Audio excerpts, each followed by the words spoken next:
All right, who's ready to find out? Chapter 7, how it ended. Can you believe that we're there already? I know some of you are disappointed, but hang in there. You'll be okay. Let's see what happens. Chapter 7, how it ended. Who gets the charm today? Said Martha early next morning. We've all had a turn now. Do we start over and take seconds? Or should we agree on something and wish it together? I think we ought to give it a day of rest, said Catherine. After all, today's Sunday. And once the other children thought about it, they agreed that magic on Sunday didn't seem quite right, or at least there was a chance that it wouldn't be, and the 4 children were taking no further chances now they knew how difficult the charm could be when roused. So Catherine spent the morning reading the Inglesby legends, which she had just discovered, and Mark built derricks with his mechano set. Jane humored Martha by playing dolls with her, a pursuit Jane usually scorned, but she was still feeling kindly toward her family as a result of yesterday's adventure. Her true nature reasserted itself during the course of the game, however, and many a doll was stabbed to the heart and burned at the stake before the morning was over.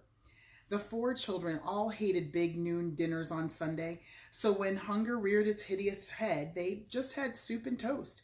And it was right after that Mr. Smith arrived and asked if they and their mother wouldn't like to come for a drive with him and a picnic supper afterwards.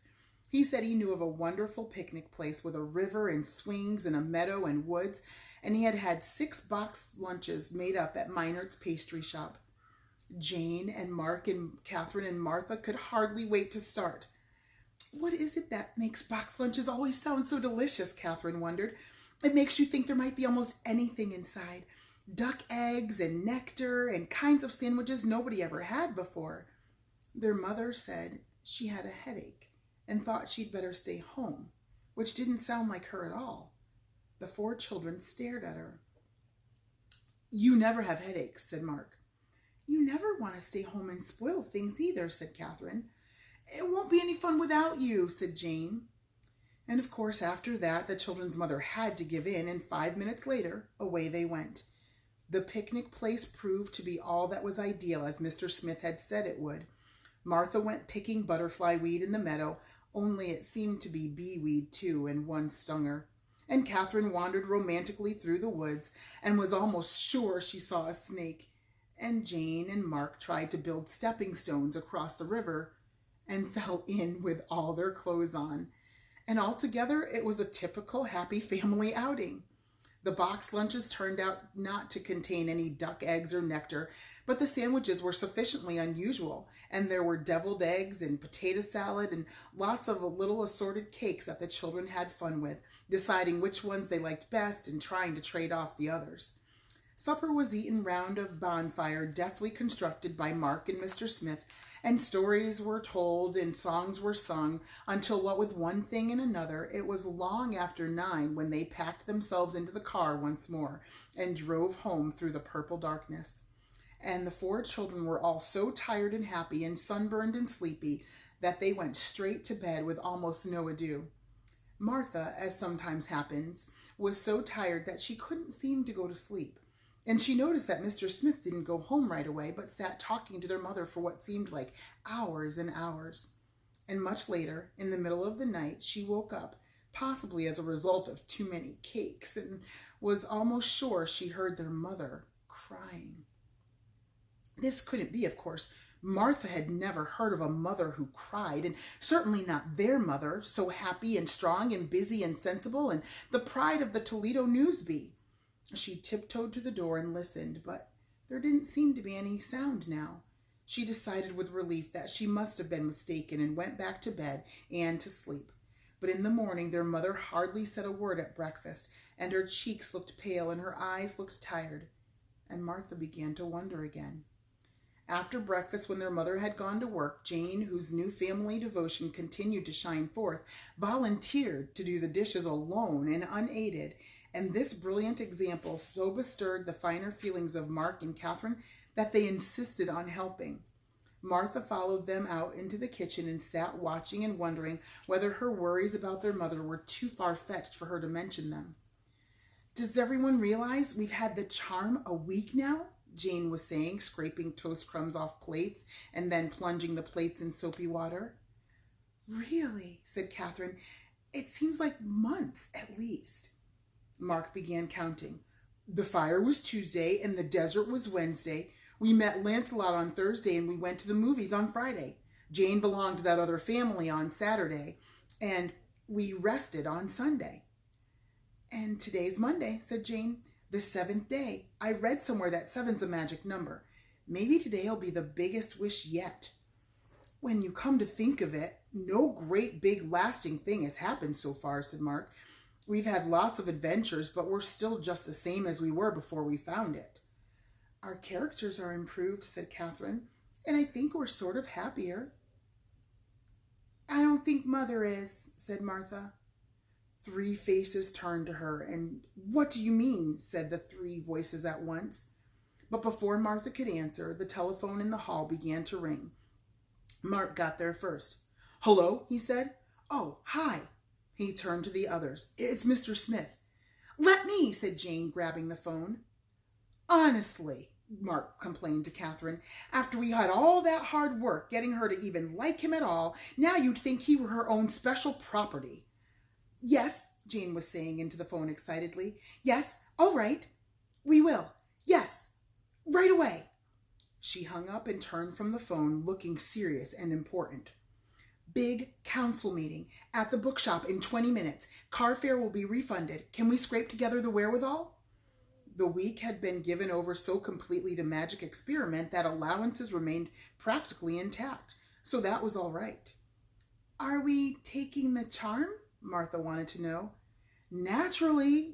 What else would an important council be about? Said Jane witheringly. Catherine fetched the charm from its hiding place, and the 4 children waited for a moment when Miss Bick's attention was elsewhere being with the gas meter man, to steal down the front stairs, hurry out the door, and run 2 blocks up Bancroft Street before waiting for the streetcar so she wouldn't see them from the window and take unpleasant steps. The ride downtown seemed endless, but turned out at last not to be, and 10 minutes later found them hurrying into the bookshop. Mr. Smith rose from his desk and came to greet them. He seemed uneasy. Hello, he said. You were quicker than I expected. Please sit down. I have something to tell you. The 4 children looked around, but there were piles of books on all the sitting places, so they stayed standing. Mr. Smith didn't even seem to notice. He hesitated, cleared his throat, took his handkerchief out and put it away again, and looked at the floor. Dear me, I find this very difficult, he said. I think perhaps, first of all, it might help if you stopped calling me Mr. Smith and called me Hugo. Jane shuddered. I couldn't. That's a terrible name, said Mark, ever candid. Maybe if we shortened it, Catherine suggested. Hugh isn't so bad. I shall call him Huge, announced Martha independently. After all, he looms huge in our future, if you know what is going to happen. You know, if he's going to be our... She broke off and uttered the last word in a piercing whisper that carried to all corners of the room. Stepfather. Mr. Smith heard the whisper and a blush mantled his cheek. Then you know, he said, and here I was wondering how to break it to you. That's what I had to tell you. It's true. I have come to care very deeply for your mother and have asked her to be my wife. We thought you would, said Martha. Any day now, said Mark. We think it's wonderful, said Catherine. Especially me, said Jane. Thank you, said Mr. Smith. You are 4 very pleasant children, and I should be proud and happy to be your stepfather, and you may call me Huge or anything else you like. Uncle Huge, said Mark. It's more respectful. There is only one difficulty, said Mr. Smith.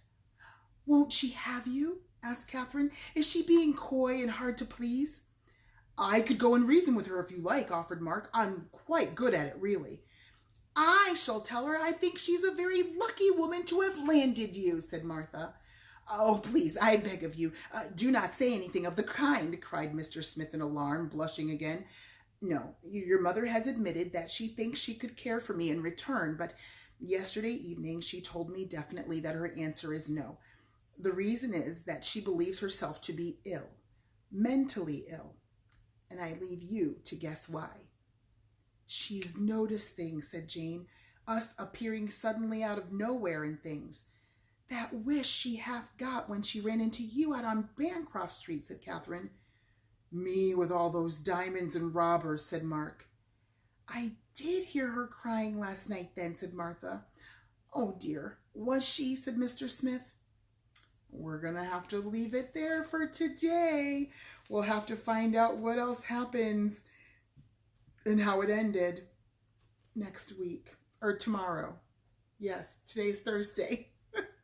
Tomorrow is the day. So tomorrow we can find out some of the rest of it. I don't know how much more. We'll see how much time goes, but come back, stay tuned. We'll find out more.